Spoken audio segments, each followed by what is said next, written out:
think the Dolphins maybe possibly could not make the playoffs. They started to slip. I don't think nobody would have thought this. I thought, especially they was pretty much the hottest team when the season first started.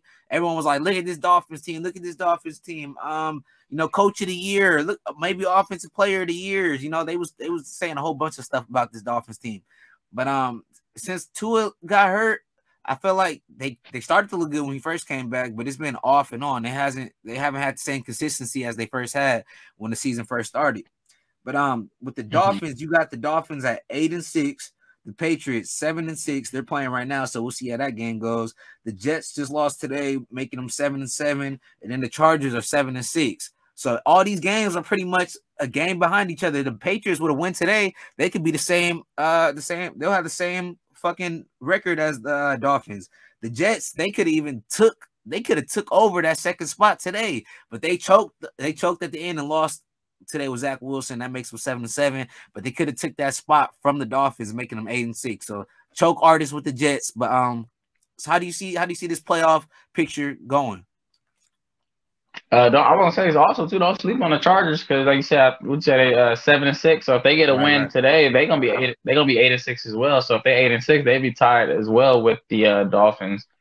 And they just beat the Dolphins, on prime time. Are they playing today? Or are they bye this week? Are they playing tomorrow? I'm not sure. The Chargers? Yeah, they play today? They play right now. Who are they playing right now? I think they're playing the Broncos. Hold on, let me see. I know they I was just watching it. Yeah, I don't think they can be playing nobody too serious.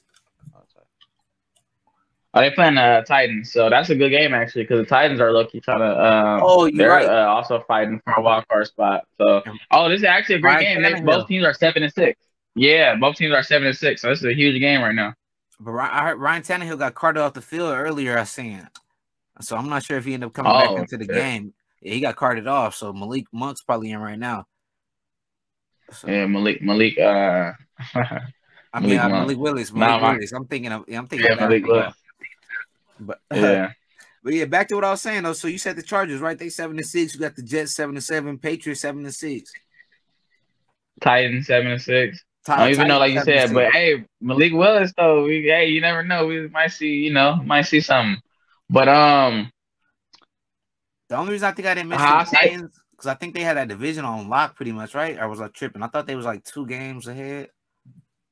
Well, yeah. Now that the Colts fucking lost on some dumb shit, I would say it's definitely out of the Jags. It's out of the Jags and the Colts for real. I mean, I'm sorry, the Jags and the Titans, just because obviously the Texans they shitty, even though they be competing pretty good, but they shitty. So it's out of the Texans. It's out of the it's out of the Jags and the I always be forgetting who in the damn NFC South, but it's out of the Jags and the Titans that's in that division for real.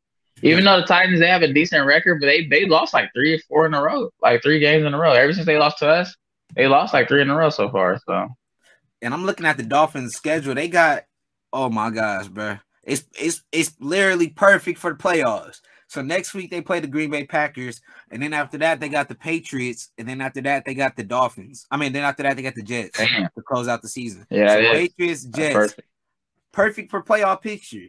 That's gonna. I think the next 2 weeks are probably good. Our next 3 weeks are gonna determine how the season end up going for this Dolphins squad. If or when they'll make the playoffs. If the Patriots can beat the Dolphins, they'll pretty much probably, I think, knock the Dolphins out. Am I correct?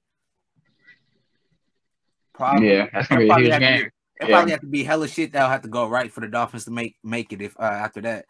But I think the Dolphins' biggest threat is probably like I just said, the Patriots, because they have to play them in a couple weeks, and then also the Chargers. The Chargers, they starting to look high ever since they got Keenan Allen. We just talked about it a couple of days ago. Keenan Allen, Mike Williams. Mike Williams is one of my favorite receivers in the league right now. He's slept on, even though he balls out every time he gets the opportunity. High flyer, Jordan need to go sponsor that man. He deserve it because he's the only wide receiver really topping dudes at a week. Oh wait, hold on, pause. But he's the only dude.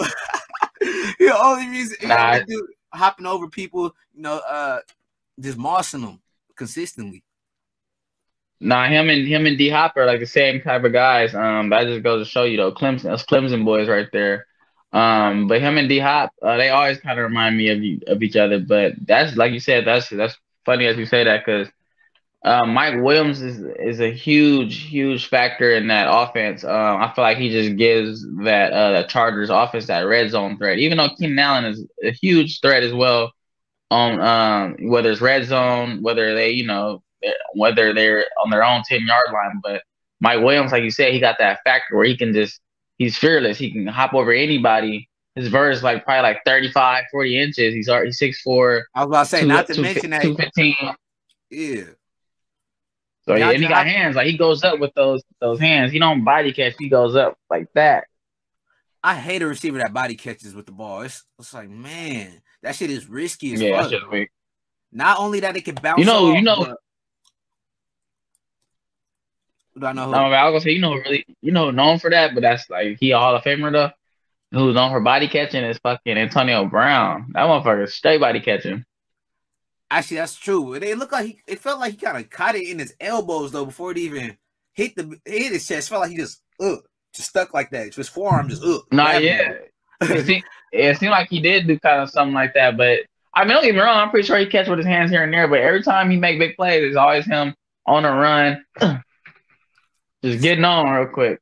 Man, if Antonio Brown personality and his mindset wasn't so how it is, then he would have been a different wide receiver. I remember they were showing like comparisons between him and Jerry Rice stat wise, and Antonio Brown was still like only like 28, 27. Like he still had hella time to go do it. Still had a hella time to go ball. And that was with Ben Roethlisberger. I'm not saying Ben Roethlisberger, he's a Hall of Fame quarterback, but I just felt like there was other younger options at that time that were probably better than Big Ben at that time. He was starting to lose a step. He was starting to lose a step around that era, Antonio Brown, towards the later ends of it. But yeah, I don't know. I feel like the Chargers probably be the biggest threat to the Dolphins, and the Dolphins is time. Y'all better start winning. I feel like the Dolphins got to close out undefeated. Especially if they're a playoff team. These three teams are good. Packers, Dolphins, and the Jets. Those are good teams. But if you're really a Super Bowl team, I feel like you should be able to get rid of all those, especially with Tyreek Hill, Jalen Waddle, Raheem Mostert, Tua, Sherfield. You got weapons all around. They don't have Gesicki anymore, do they? Right? I don't know if he's. I think they do, but I'm not sure if he's hurt. I'm not sure if he's injured right now or anything. Well, yeah. Well, they got him too, or whatever. They got weapons though now. So yeah, the Dolphins, no more losses. They got to get it together.